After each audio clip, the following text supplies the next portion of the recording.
It's your Friday night, coast-to-coast, fast-paced look at what's happening right now in the NBA. Let's start in Philadelphia, where the Bulls have been hanging around, but here comes Philadelphia. They lead at 87-79. Take you to Indiana, where Cat is back from Minnesota. Here's Aaron Holiday. Holiday! We'll take you live to the Fieldhouse in a couple of moments in what is a 4-point game in the fourth quarter. Check out Kyle Lowry. Nice! Do it!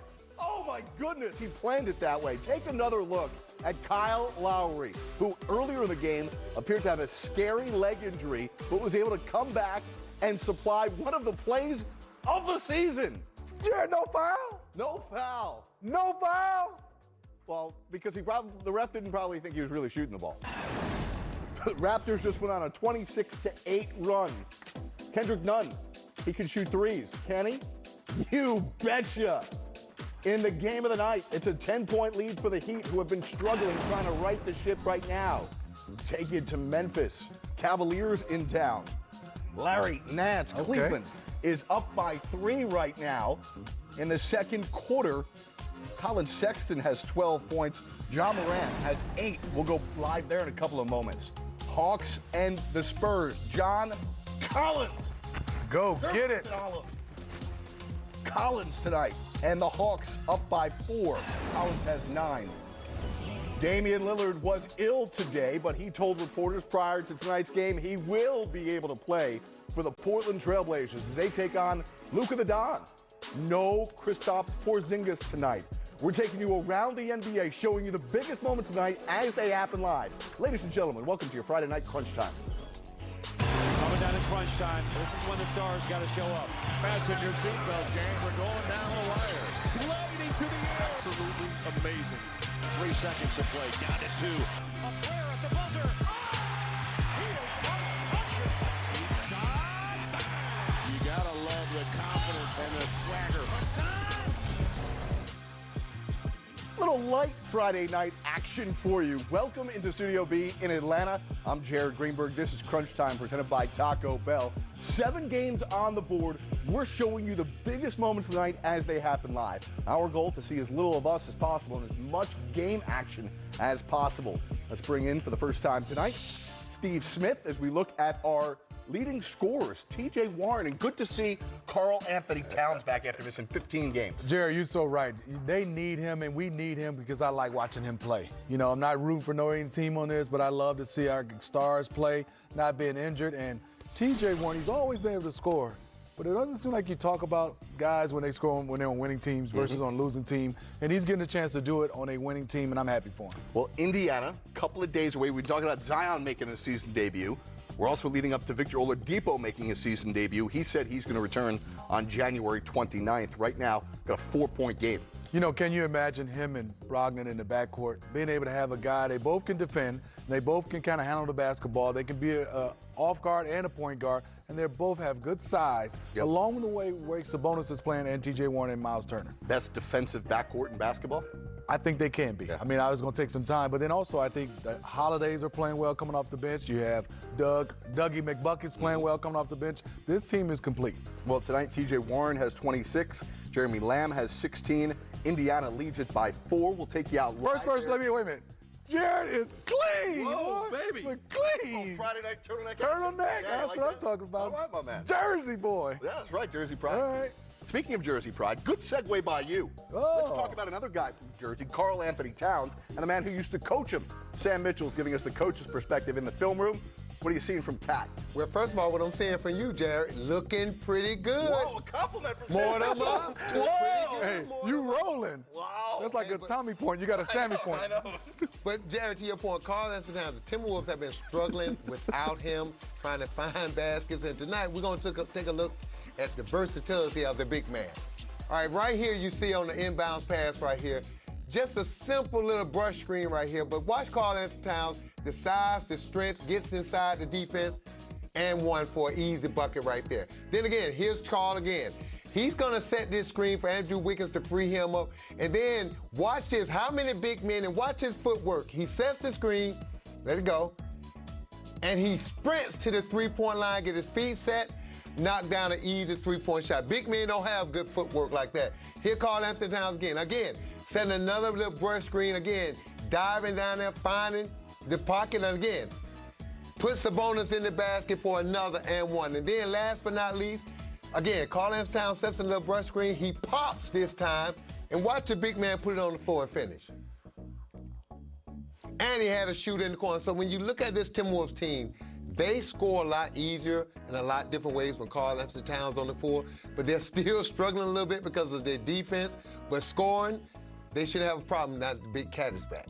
Yeah, no question. 23 points, 4 rebounds, but Cat 9 of 20 from the field. Talked about that potential best backcourt in basketball with Victor Oladipo and Malcolm Brogdon. Well, Sabonis and Miles Turner, coach, pretty good defenders as well. All right, we'll go back to Coach. All right, Coach. The Indiana Pacers have been one of the surprise teams. And Jared, to the point, how many teams in a short time is going to get an all-star back? Right, no question. All right, Coach Mitchell in the film room. We got Steve Smith with us. We're taking you around this 7-game Friday night. Let's go out to San Antonio. Cam Reddish. We're seeing flashes. I'm liking that he's getting his confidence. Saw him driving it in Brooklyn hard to the hoop, and now he's knocking down shots. Smitty, how about this play here? We got a nominee. Are we putting him on Smitty's top plays under the rim? We got a nominee. That was pretty good. You like that one? You starting to text your editors and producers? Yeah, Torrance, you know. Yeah, try and get them on there. At games, they're working right now. Well, right now, at the end of one quarter of play, Atlanta leads it by One more 2. time. Here's the play. Ooh. Ooh. Here. It must have been a wet spot. Then Trey tried to trip him a little bit. Whoa. I mean, you know, not Grayson Allen action? Not malicious, but this is stuck his foot up a little bit. All right, I mentioned Sabonis' defense. Man, can this guy play offense as well? All-star in your opinion? Absolutely. I'm with you. And you know the coaches love him too, the way he plays, and he's on the scouting report, so there's no question coaches are going to make him a reserve here. We are just moments away from taking you live around the NBA right now, waiting for things to get real crunchy, and hey, it's a pretty good night so far. We got a 6-point game in Indiana, 10-point game in Philadelphia. A lot of eyes here on this Sixer team who have been struggling here, Smitty. They beat the Nets the other night. Tonight, they've been having trouble with the Bulls. Zach LaVine playing good basketball. This is a game that Philly really needs against a team that's underperforming. I think if more wins for Chicago, Zach LaVine definitely an all-star. Might still have a chance to make it, but he's done a nice job of carrying the Chicago Bulls on his back. Yeah, no question here. 93-83 in that game. Just a note here, Al Horford got 18 points tonight. That's the most points he scored in a game since the last week of November. There's been so much talk about the fit with Embiid and Simmons. Well, what about Al Horford, the guy they paid big money, Smitty, to? Where's his fit within this team? You know, it's been tough. I mean, and you don't want to just say he can't play with Joel Embiid, but the numbers show that Al has better numbers when Embiid is not on the floor. He gets a chance to run with Ben Simmons. They play well. We showed last week some plays where Al is just running. Didn't make plays, but everybody had to pick him up. He gets more into a rhythm. I don't think he's a spot-up big, and I think when Joel Embiid is out there, he has to play that position of spot-up big. Sixers not getting much from their bench, but tonight, Korkmaz came off the bench, 24 points. That's a new season high from him. So we'll check in there. Let's get you live to San Antonio right now. Early second quarter action, 29-27. Hawks lead the Spurs right now. Trae Young has only taken 3 shots. He's got 5 points, 3 assists, 3 rebounds. John Collins has been leading the way. He's got 9 points. Meanwhile, for San Antonio, LaMarcus Aldridge, 10 points to lead the way. Those coming in the first quarter for LMA. Let's listen in live for a couple of minutes. Right now, it's Bill Landon, Sean Elliott, live on Crunch Time. And Forbes ties it at 29.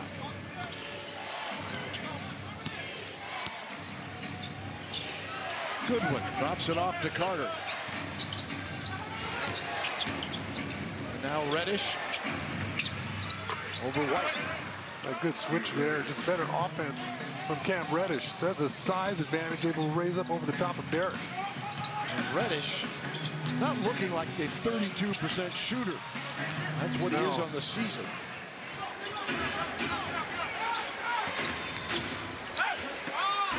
Hurdle read that one perfectly.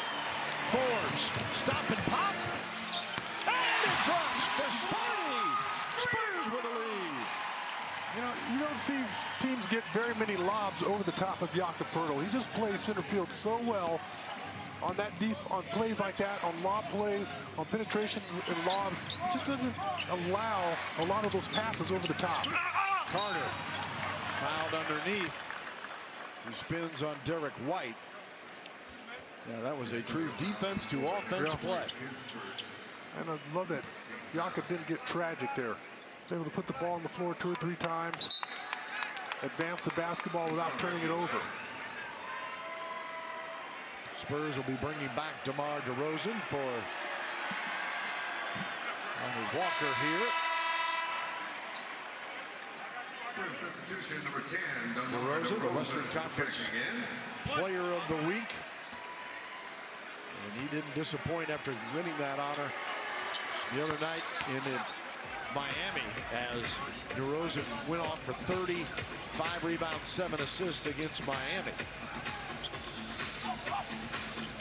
They just needed a few more guys to come along for the ride, and they need to get some stops down the stretch. Forbes' pass was picked off. Reddish the other way is fouled.